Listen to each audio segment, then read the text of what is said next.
Our topic tonight, as you all know, is Iraq and the Middle East. Where do we go from here?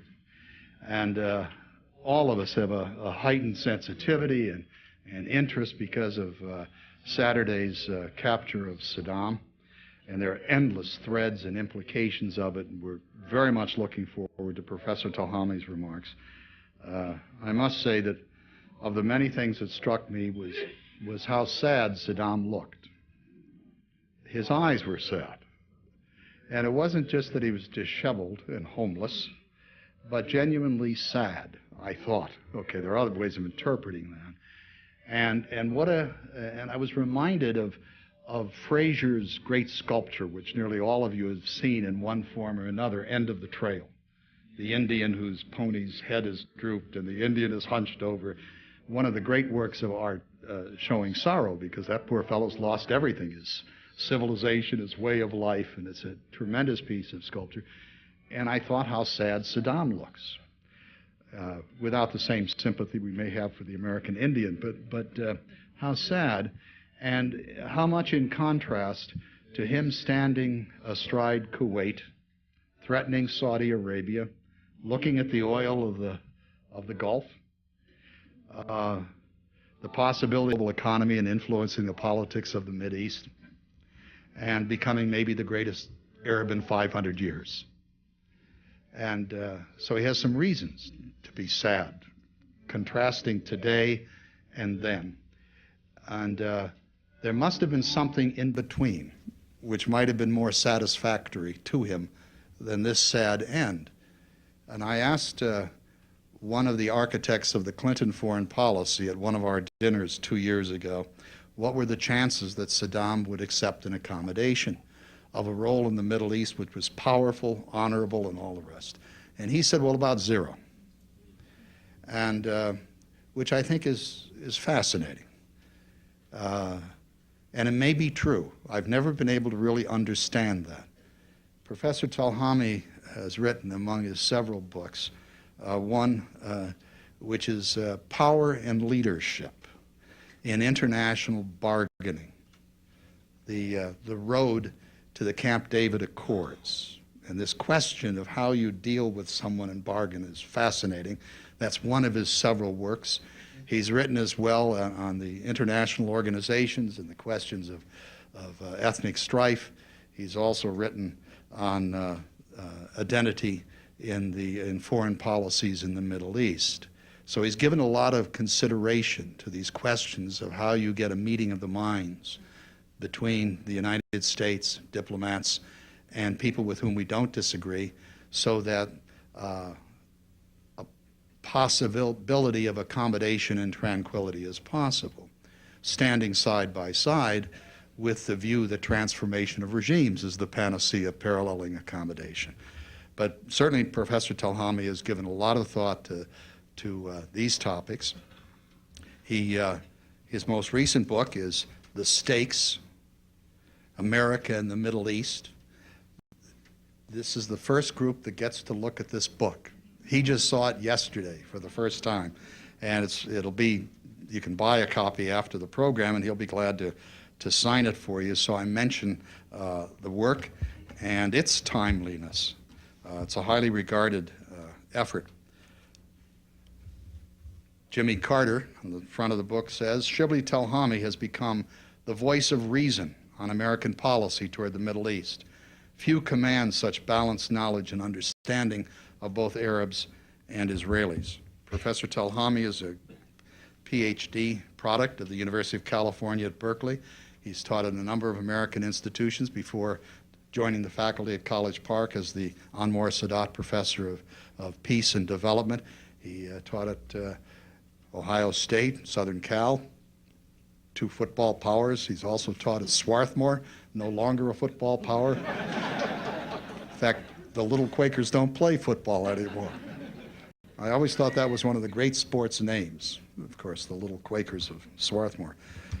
Also at Columbia and Princeton and Cornell. He's not only had a distinguished academic career, including the books that I mentioned, he's participated in public service as well. He's been an advisor to the U.S. UN mission. He was an advisor to the very highly respected Congressman Lee Hamilton. He's been on the UN, or the State Department's U.S. Advisory Committee on Public Diplomacy toward the Arab and Muslim world, as well as a number of other impressive tasks. The Anti-Incitement Committee, formed after the Wye River Accords, is another one of those assignments. It's often, some people say that you can tell a man by what he looks up to. I read very quickly as an introduction to Professor Telhamim his own words at his investiture as the holder of the Anwar Sadat chair. He said, "I have always believed that good scholarship can be relevant and consequential for public policy. It's possible to affect public policy without being an advocate, to be passionate about peace without losing analytical rigor, to be moved by what is just while conceding that no one has a monopoly on justice. This I shall strive to do as the best way to be faithful to the title I now carry." His own words, I think, do introduce him. It's my pleasure to present Professor Shibley. Telhamim.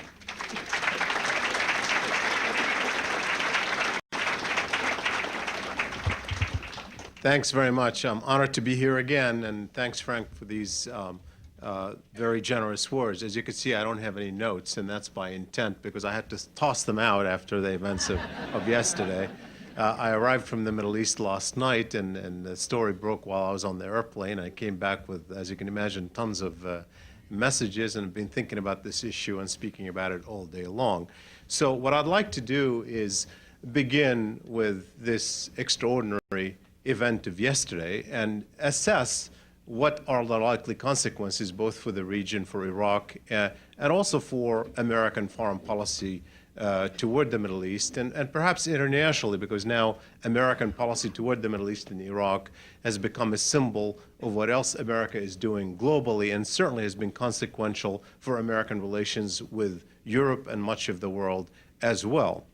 And so I will give you first impressions of the images and how they're interpreted in the region, the images of the capture of Saddam Hussein, one of the most ruthless dictators the Middle East has seen, and then talk more broadly at a macro level about what I see are the likely consequences in the medium to long term.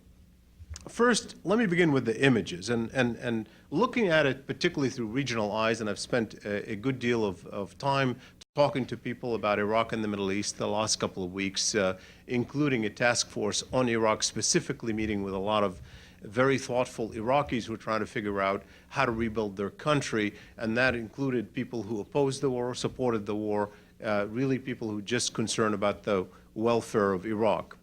One of the amazing images, I think, in terms of the capture of Saddam yesterday, was the fact that he was not that he was caught alive.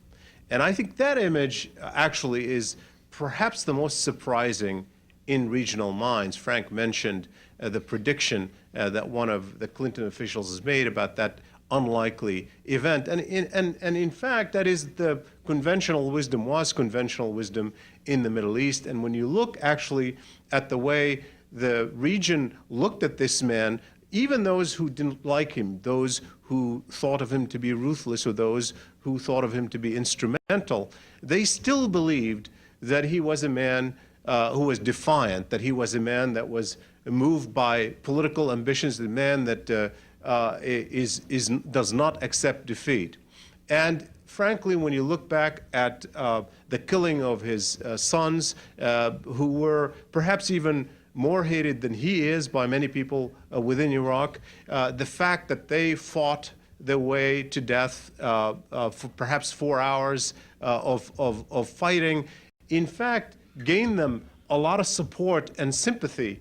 And people talked about them saying that they died honorably in the fight. And clearly people didn't expect Saddam Hussein to be caught without a fight, to be humbled, humiliated in the way he appeared on our television screens. And that, I think, is a stunning picture for his image among those certainly who liked him, but even among those who at least thought that he meant what he said in his confrontation with the West. It also, I think, when I look at it and I observe the way rulers will see it in the Middle East, there is no question that there is a message here for rulers as well. This was a mighty, powerful man, one of the most powerful in the Middle East, who seemed in control, and yet today he's in a captivity in a way that is humiliating,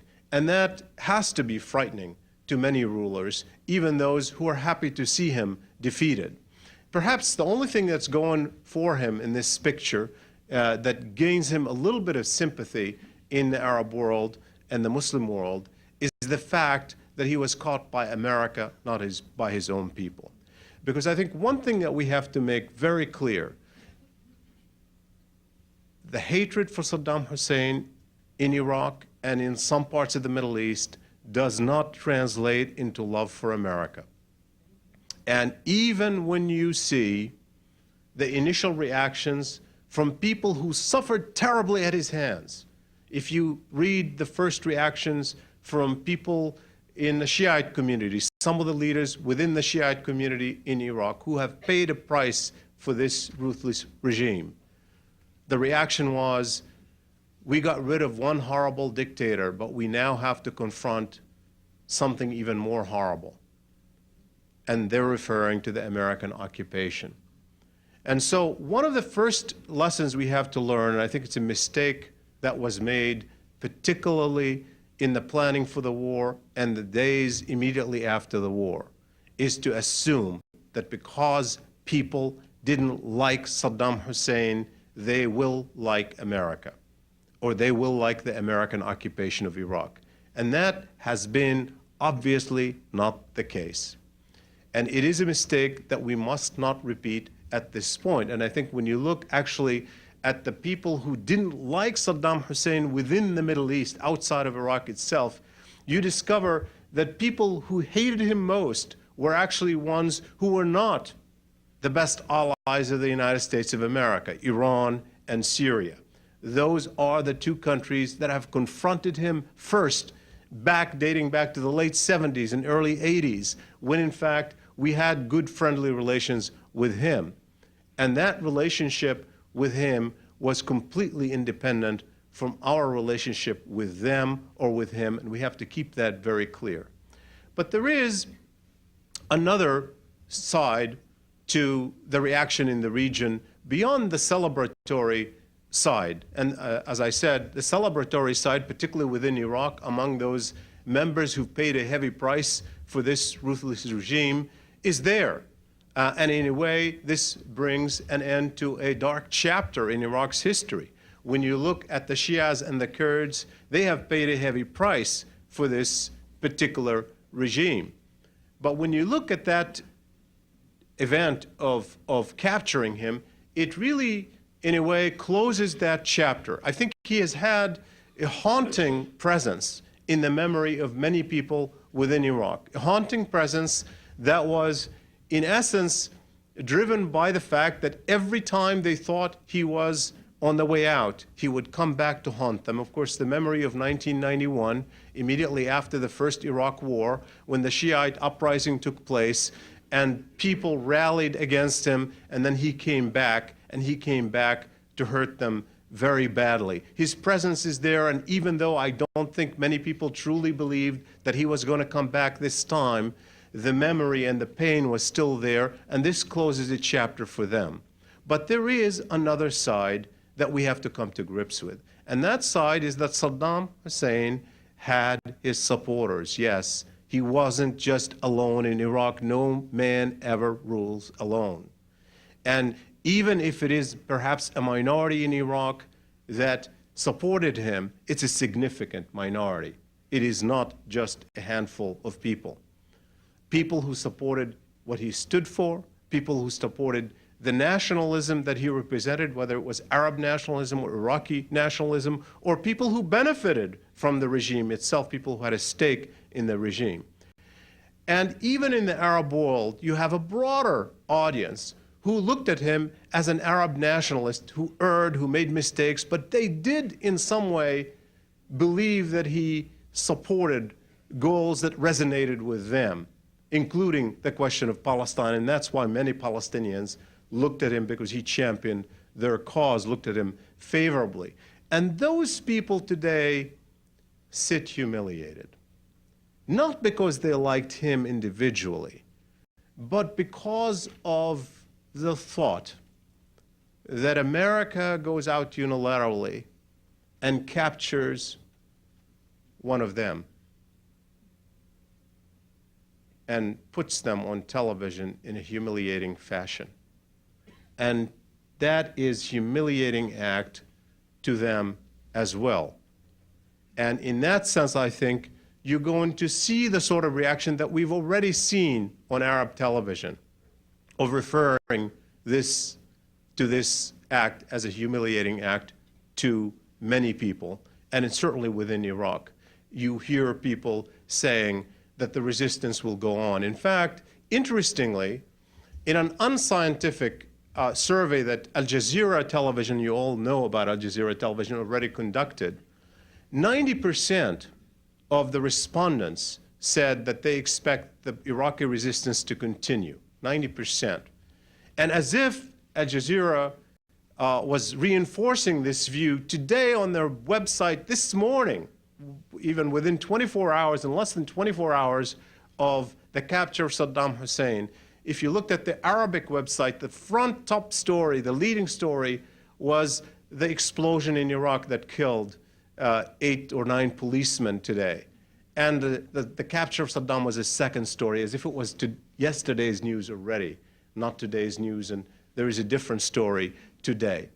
And I talk about these contradictions because I think we have to make sure that we don't misinterpret the meaning of the capture of Saddam Hussein or how it's going to affect the psychology in the region broadly.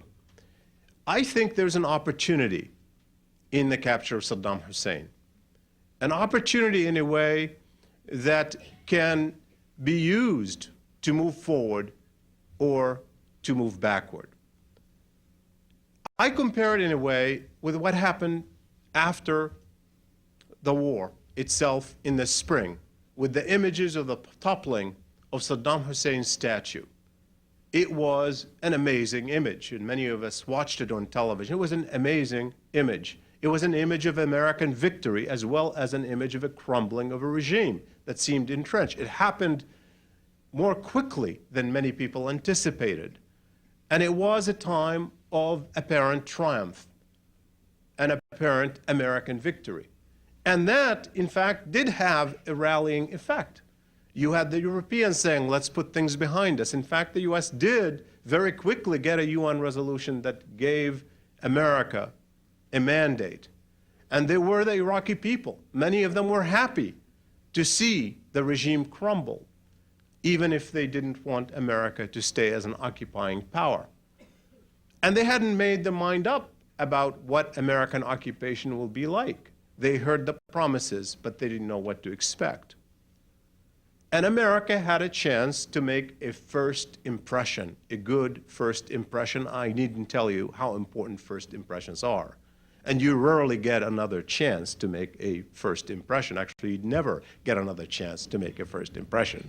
But you get a maybe, if you're lucky, another good chance to make a second strong impression, which I think we do. And if you look at the first impression, it was not a good one. And the reason for it was twofold, in my judgment. One is we weren't ready for occupation. There has been no security for the Iraqi people. There has been anarchy for the Iraqi people. There has been economic devastation for the Iraqi people. We weren't ready for occupation. We were ready for the war, but we weren't ready for the occupation. That is most certainly obvious. And from the point of view of the Iraqi people, life has been very painful. It isn't a life that they would like to live in under American occupation. It was a bad first impression. From the international community's point of view,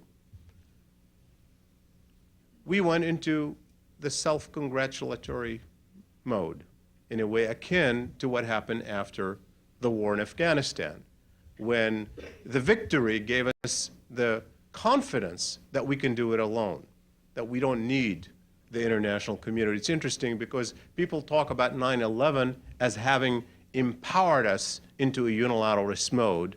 The pain of 9/11, that's not true, actually. 9/11, in fact, resulted in an immediate reaction of sympathy in the international community and an American multilateralism leading up to the Afghan war. There was a huge and legitimate and genuine coalition that went into the Afghan war. The United States managed to get not only the support of Europeans and people in the Middle East, including people who weren't on the American side of issues like Iran and Syria, but even a man like Nelson Mandela, who was here just a few months after 9/11, in fact, to deliver at the University of Maryland the Anwar Sadat Lecture for Peace and Development.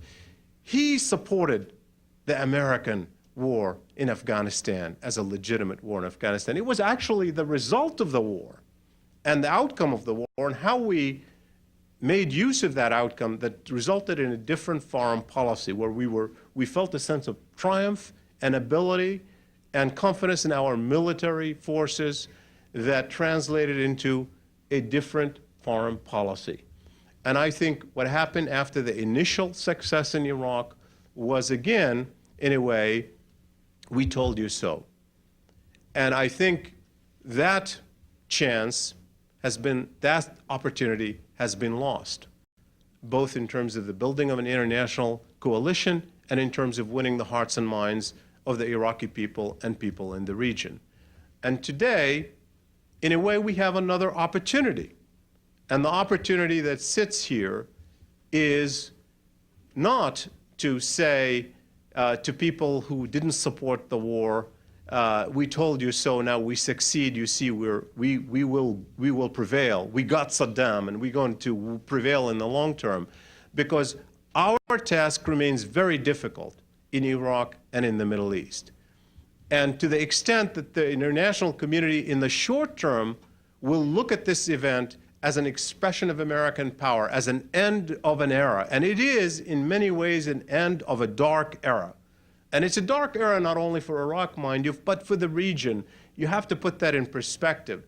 This man, Saddam Hussein, came to power as president in the late 1970s. When he came to power, Iraq was on the verge of a major breakthrough. It was about to become perhaps the most powerful, influential Arab state. Egypt had just been marginalized by virtue of its relationship with Israel and being kicked out of the Arab League. Iraq was on the ascendance because those were the years of the oil boom, the year when oil prices quadrupled very quickly. Iraq had oil reserves. It had a secularized, industrious people on the verge of being a model for the region and beyond. And he comes to power, and within months, he takes his country on a devastating war with Iran that lasted nearly a decade, killed hundreds of thousands of people on both sides, brought bankruptcy upon his people, and within a short period of time, he was at it again, invading Kuwait, subjecting his country to one of the most devastating international sanctions ever imposed on a state that lasted another decade. 2 decades of horror, not only on his own people, but also on the Middle East broadly, bankrupted the economies of the Gulf states in part, focused the attention of the region on war instead on economic development.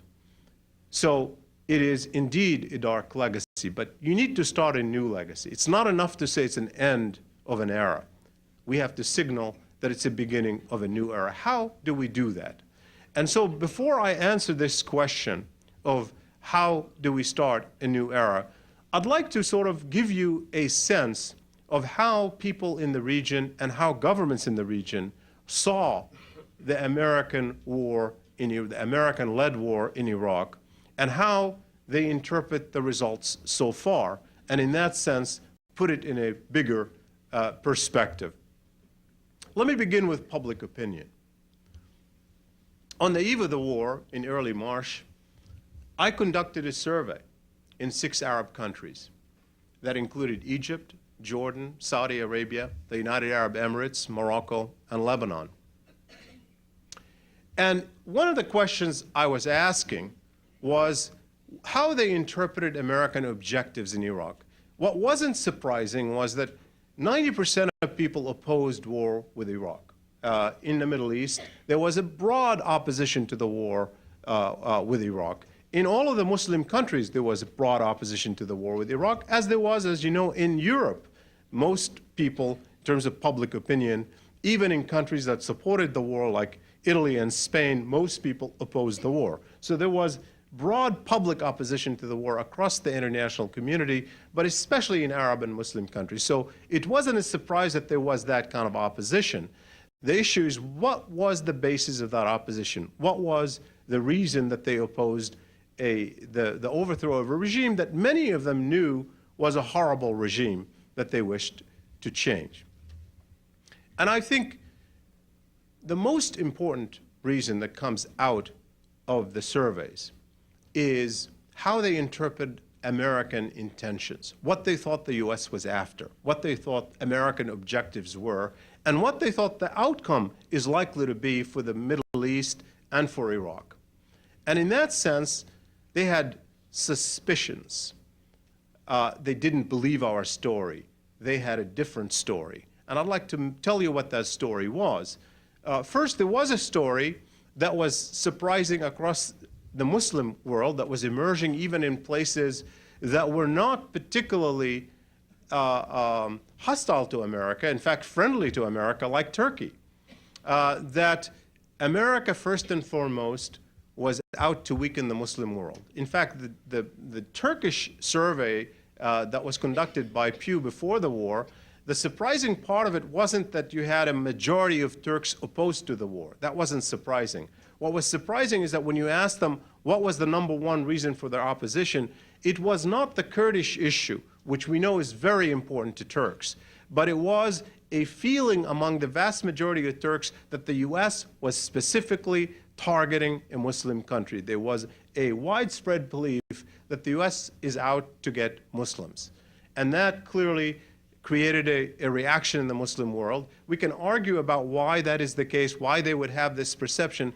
The point here is that there was that perception. It was a very, very important perception. But in the Arab world, it went way beyond that. When you ask them what they thought the main reasons for the American-led war in Iraq, very few people, less than 10% in all of the countries, believed that democracy was a reason for America to go to war. Very few people in many countries, less than 10%, believed that it was to attain peace in the Middle East. Very few people believed it was about weapons of mass destruction. The vast majority, almost 90%, believed that it was about oil first and foremost, and secondarily, almost a similar size believed it was about helping Israel. So you had two big kind of objectives, oil and Israel, as the motivating factors in American foreign policy. And so, given that those are the beliefs, those were the beliefs, they objected to American foreign policy. And they saw America's success as, in essence, helping America achieve those objectives which they thought went against their own interest. Let me analyze that a little bit and see why, in fact, the region held these beliefs and the extent to which regional perceptions corresponded to reality, particularly in the outcome of the war. Let me begin with why most people believed that the war wasn't about democracy. In fact, the majority of people in these surveys said that the Middle East after the war is going to be less democratic than before the war. And you might ask the question, how could this be? I mean, after all, it's an authoritarian region, and many of them experience the absence of democracy. How could these people think that after the war, there will be less democracy? What makes them believe that? Well, let me tell you why they believe that, and in fact, why they're not too far off in their belief about the issue of democracy. See, it isn't only related to the extent to which America really means what it says, but they know that historically, American priorities of national security trumped democracy every step of the way. Whenever there was a conflict between national security priorities and democracy, democracy lost out. And they were observing already what the story was. They were looking at what was transpiring after 9/11. Before 9/11, General Musharraf in Pakistan, we told him, in essence, that he needs to democratize. We put pressure on him to democratize. We believed that Pakistan needed to move toward democracy, not away from democracy. But we had 9/11, and it was a horrible attack on America. And Al-Qaeda was our number one enemy, and I think it's legitimately our number one enemy. And fighting Al-Qaeda meant an alliance with General Musharraf. And frankly, there's no avoiding that. I mean, you have to have that alliance with General Musharraf to win the war on Al-Qaeda. We discovered that a majority of the Pakistanis didn't support what we were doing in the confrontation with Al-Qaeda and the Taliban, and that Mr. Musharraf was going out on a limb in supporting American foreign policy. And by virtue of knowing that the public in the region didn't support our foreign policy, but the government did, we were certainly not going to make it an issue as long as we get his support for the war on Al-Qaeda. When we look at the Arab governments in the lead up to the Iraq War, those authoritarian leaders were the first to support the American effort on Iraq. Despite the fact that 90% of the public said no to the war, they jumped on the American bandwagon. And it was harder for the United States to persuade democratic countries to join, including our allies in Western Europe. And even in the Middle East, the only the more democratic Muslim country in the Middle East, Turkey, was the one that didn't jump on the bandwagon.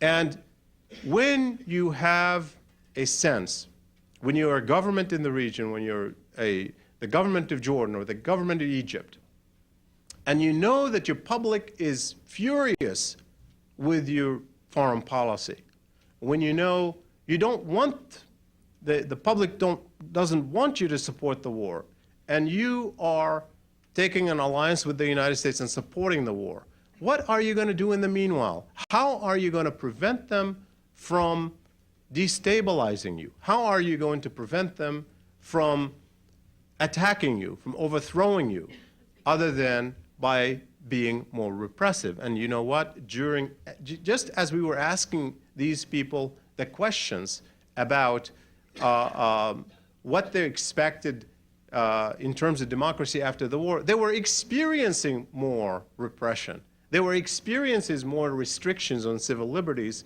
because their governments were very insecure by virtue of taking a position that went very much against the sentiments of their own public.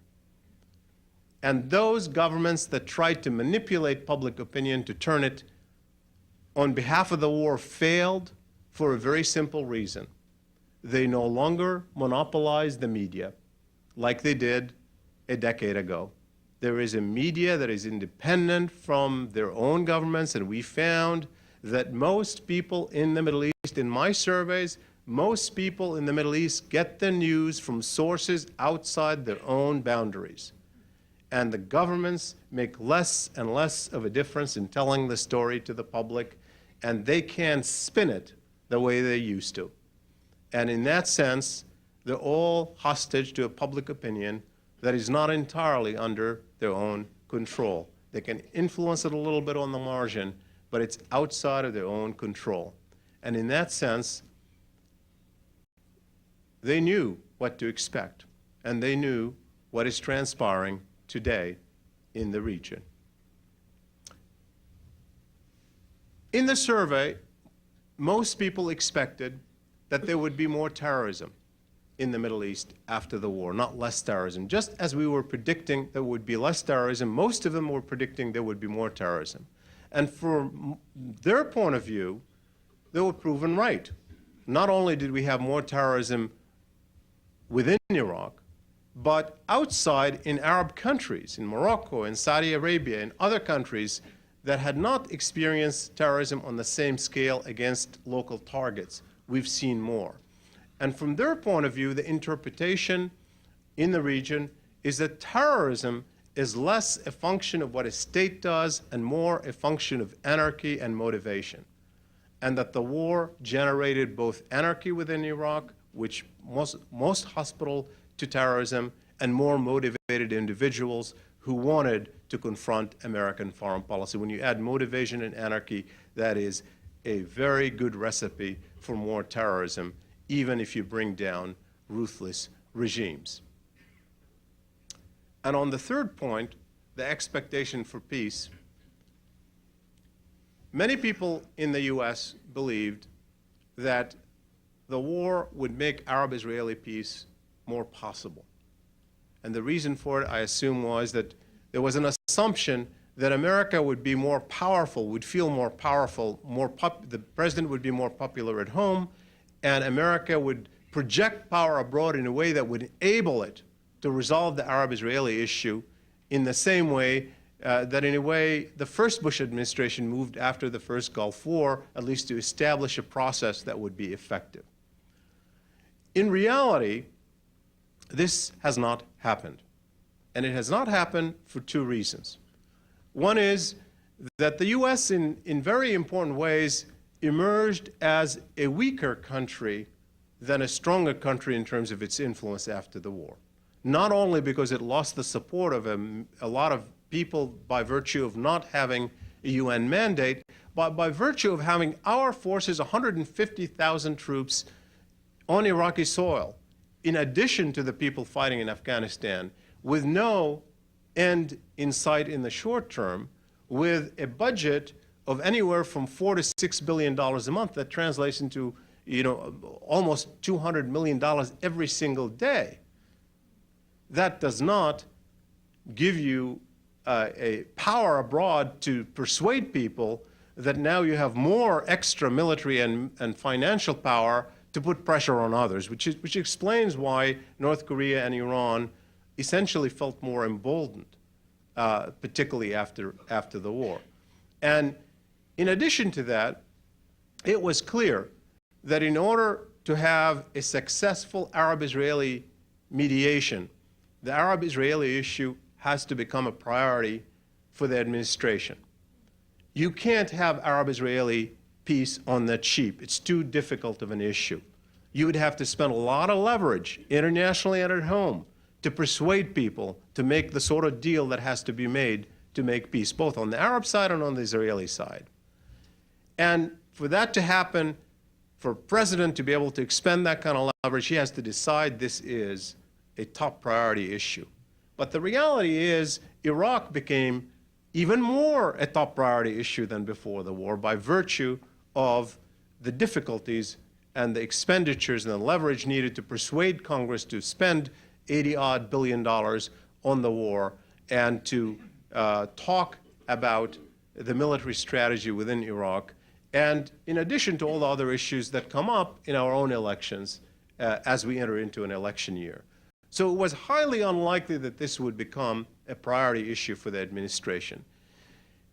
In a way, I would submit to you that international publics have been more realistic about our own priorities than we have been.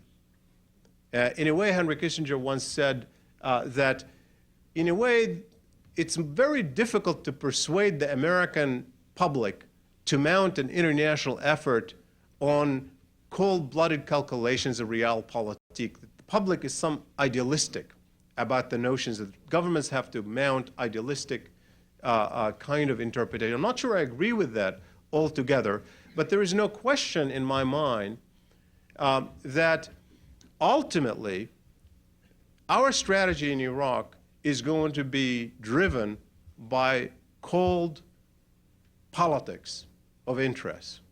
Already, think about our own debate. You read the pages of the Washington Post and the New York Times. Just as I was in the Middle East, by the way, these columns are translated into the Middle Eastern languages. Not only are they published in other newspapers, this is the globalization era. They're published in Arabic and they're published in Urdu, particularly from the New York Times and the Washington Post and the LA Times, the major newspaper, and sometimes the Baltimore Sun, by the way, where I'm proud to contribute. They are also often summarized on the satellite televisions for people who don't often read. They summarize the arguments that are made on the American press. And you know what? They highlight the ones that are important to them. And guess what were they hearing and debating over the past few weeks? A column, to begin with, by a very prominent and thoughtful man, a former president of the Council on Foreign Relations, Leslie Gelb, in the New York Times, arguing that Iraq perhaps should be split into 3 states because it's hard for the United States or anybody else to keep it together, the argument goes. And you can imagine when that kind of calculation gets into the public eye in the Middle East what people are thinking. Then you have Jim Hoagland, another thoughtful writer in the Washington Post, saying, look, ultimately our interests in the Middle East are 2, oil and Israel. And I think, therefore, we can't pull out. And we have to do what we have to do to prevail, including doing the sort of things that powers do, and we have to be realistic and not too idealistic about it. You hear more and more of this sort of argument. And I bet you within our own government there is more and more of that discourse related to what our priorities are and what our interests are. And in a way, we are often taken by our own words. We want to believe that we're in it for something different. Maybe we are, and I think America believes that democracy is good for America and for the world.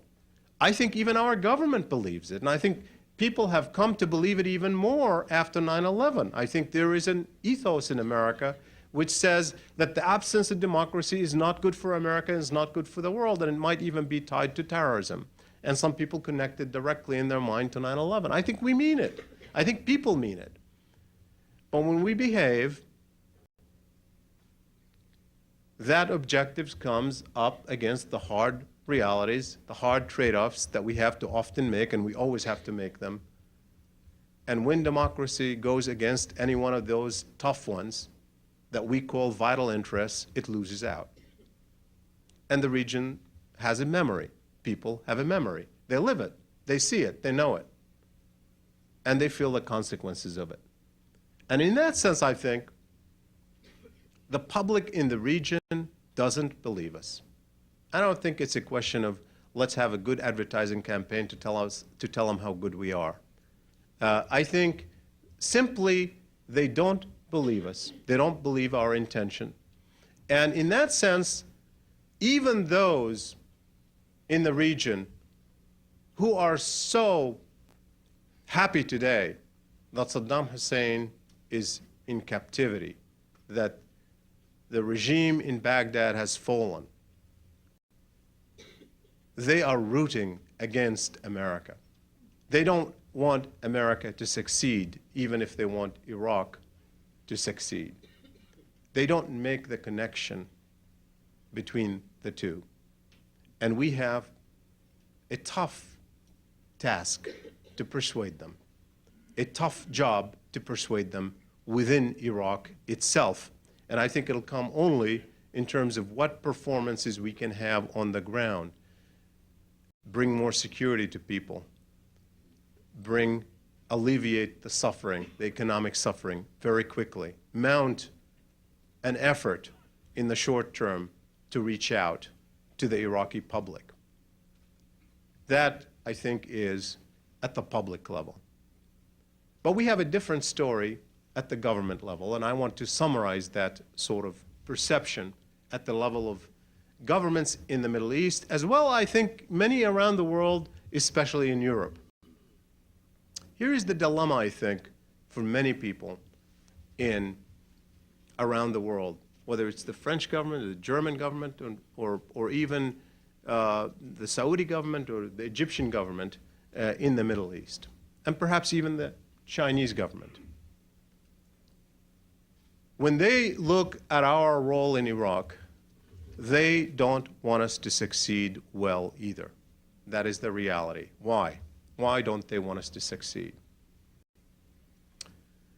Their fear is not in Iraq. We used to think what they are worried about is that they're going to lose contracts in Iraq. And actually, frankly, in the short term, it's obvious what's going to happen in Iraq. They're going to have to forgive that. Iraq isn't going to be able to take care of itself for a long time to come. A lot of investment needs to come into Iraq. Iraq is going to be a drain on whoever is in control for many years to come. Let's not delude ourselves. There will not be a net benefit to countries that have a role in Iraq in the short term. In the long term, yes, Iraq has got an incredible oil potential, and that remains a central commodity in the international economy and will be so for a long time to come.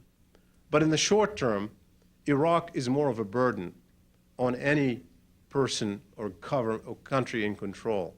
It is going to be a net loss, not a net gain, because of the required investment into Iraq itself in the short term. And so, yes, maybe the French and the Chinese and the Russians and the Germans, they want in on the contracts. That helps them, but I don't think that is the main reason why they are furious or why they are so afraid of America's success. I think they're afraid because of the broader sense about American objectives, and we have to keep that in mind. I think the real problem for many people around the world isn't what's happening in Iraq itself. That is troubling enough for many people, but in terms of the consequences for policy broadly.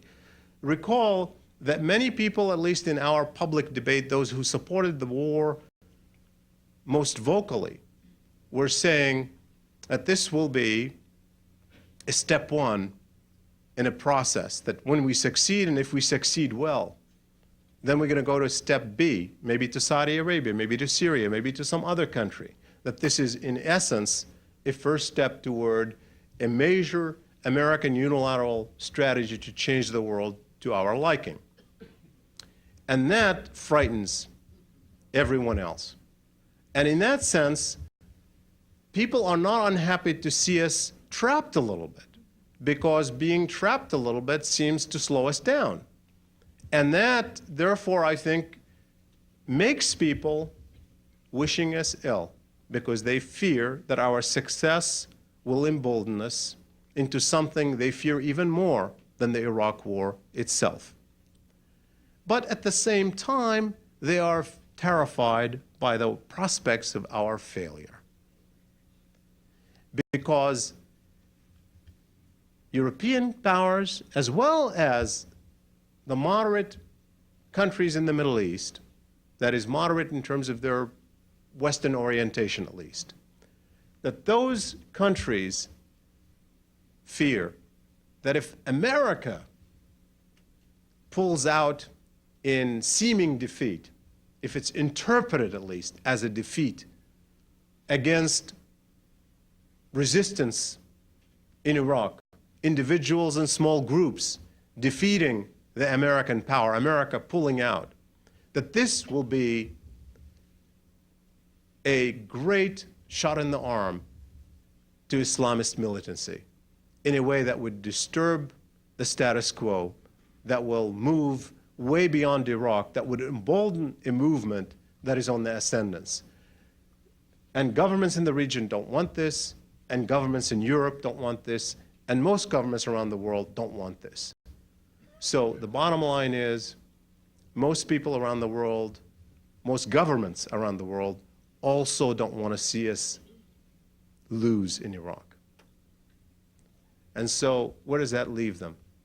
That leaves them, unfortunately, where they might not so much dislike where we are now. And that's not a good place to be, because then we're left alone to struggle through a very difficult period. So what's the way out? The way out, I think, is to reach out, to project a different approach, not just on Iraq, not just say we need support on a particular policy on Iraq, but to get a sense that our foreign policy is going to be more multilateral than it has been in relation to many other issues, to empower international coalitions more. And on Iraq specifically, I think we ought to challenge the Europeans and the Chinese and the Russians. We ought to challenge them, because it's not enough for us to get them to support a resolution that we own. Recall, we just did that a couple of months ago. In fact, a resolution that stipulated that by today there should have been a plan submitted by the Iraqi Governing Council, which was not submitted, it was missed. But we got unanimous support, 15 members of the Security Council, even Syria, surprisingly, supported that resolution. And the next day, even after those governments voted, the Russians and the Germans and the French have a news conference and say, we supported it because we thought it was a step forward, but we don't think it's enough, and therefore we're not going to help. We're not going to give economic support. We're not going to give military support. What support then is it to vote for a resolution? You need ownership. You need people to work for the solution. It's not enough to get support in the UN. What we need to do, in my own judgment, is to challenge the permanent members of the Security Council to propose their own resolution for Iraq, to challenge them, to say, put forth your own solution for Iraq, and then support it, as long as it doesn't entail submitting our own forces to international supervision, that those American forces will be commanded by American commanders. But why is it that we fear that the political and economic control will be out of their hands? What's in it for us in those areas that are not the military areas? If you have ownership of these issues by others, they will work for it. It'll be theirs. And if they fail, they have the responsibility as well, not us. But we need to challenge, we shouldn't be fearful of others putting forth their own ideas, because I don't see that the solution is in our own hand. Let me end with a different note, which has to do with inspiring people in the Middle East generally. And as you know, it's an issue I follow very closely. And when you go into Iraq, or when you go into Lebanon, when you go into Jordan, or you go into the Palestinian areas, I could tell you that the first topic of discussion almost all the time, except for yesterday when Saddam was caught, is the Arab-Israeli issue, not Iraq. And almost all the time, people read American intentions less by what happens in Iraq and more by what happens on the Arab-Israeli issue. The Arab-Israeli issue remains the prism through which people in the region see America. It's not the only issue between us. In fact, there are a lot of other issues, but it's the prism through which people in the region see every other issue. We have to understand that. We have to come to grips with that. It's a distorting prism, to be sure, but it shouldn't be a surprising prism. I say that every people, in a way, define issues and worldviews through what I call the prism of pain. Every country, every people, every nation has a prism of pain.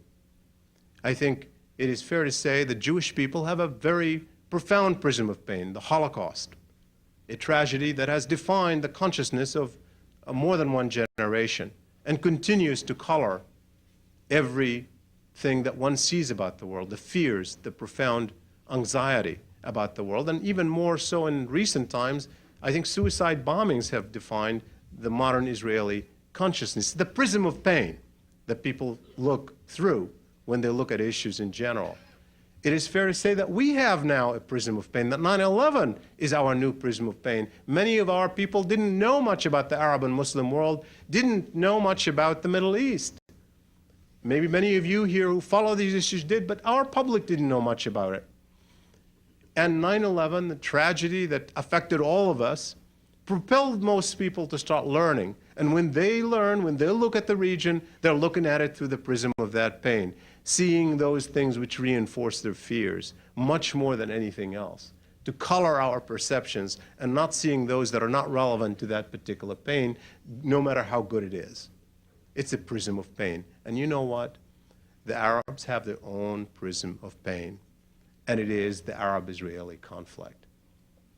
Every single generation of people since the mid-20th century has come into maturity through a war that has been devastating, that has been profoundly painful, mostly losing wars, that has left an imprint on the consciousness of young and old alike.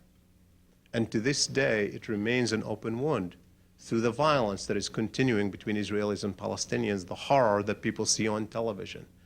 And with the new media, it is driven home to every single town and village in the Middle East, including those who live in graveyards and those who live in the countryside. I was just yesterday near Aswan in Upper Egypt, one of the most remarkably beautiful places, but also one of the poorer places where people live almost exactly like they did centuries ago, in their fields, working the fields with their cattle, and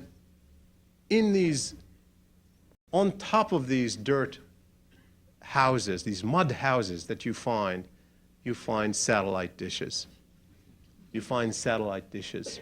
People get the picture, and it moves them, and the picture is one of pain. If you're an Israeli, what you're going to see on your television is the victim of a bombing in Tel Aviv, as you should, and their parents, and their mourning friends, and the stories of tragedy that go with that drive the pain home. But if you're on the Arab side, what you see on the evening news is the 3 Palestinians who died, and their mothers, and their house that is destroyed. And it drives in the pain and the humiliation. And that is the prism of pain for them. They see America through that prism more than any other prism. And for us as a nation, as we contemplate how to win hearts and minds, what is the next step in the Middle East, in Iraq, and beyond Iraq? What must we do? There is no higher priority beyond the obvious, which is to try to bring alleviation to the pain for the Iraqi people in the short term. There is no other priority that is more important than actively seeking an end to the Arab-Israeli conflict today. Let me end with that. Thank you very much.